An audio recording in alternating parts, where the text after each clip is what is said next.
सबसे पहले हम सब लोग को प्रणाम कर रहे हैं और उनको आप लोग अपना आशीर्वाद देना। आज एक सोहर गीत गाने जा रहे हैं।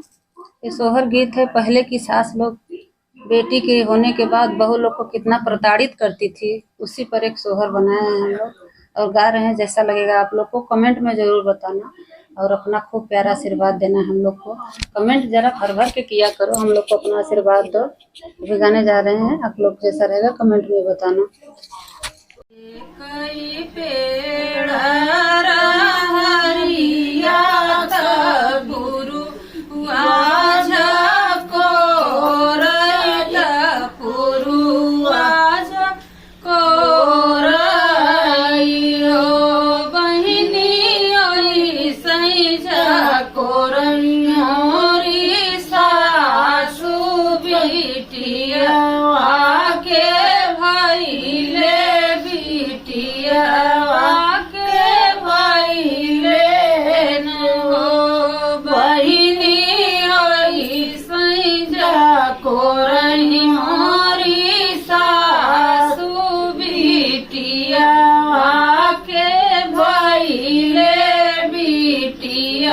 वाके भैले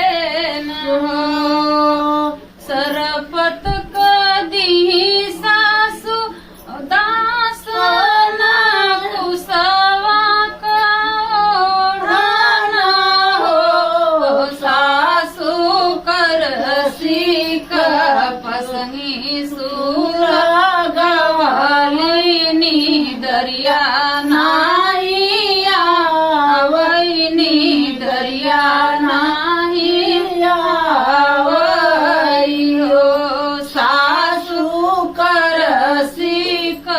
पसही सुला गवालिनी दरिया नाही आवै निद नाही आवै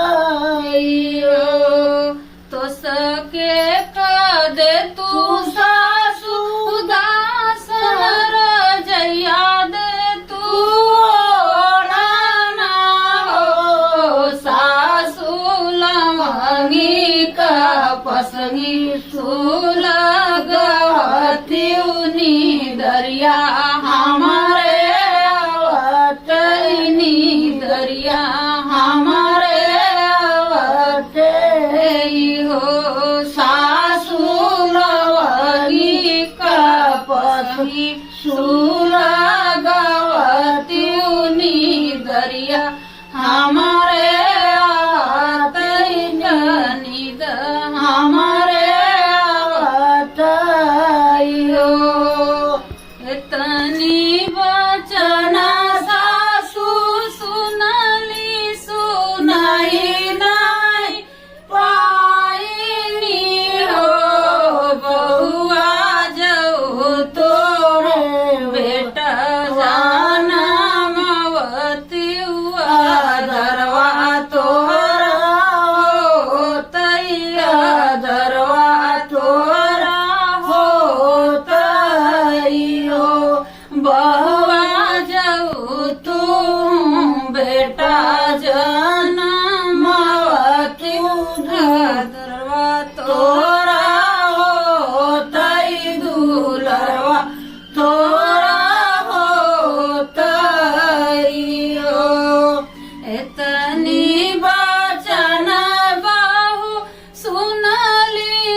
हुआ कैसे अइहा हो एक ही पेड़ रहरिया त पुरुआ झकोराई हो अहिनी होई सई झकोरई मोरी सासु बिटियवा के जनमे बिटियवा के जनमे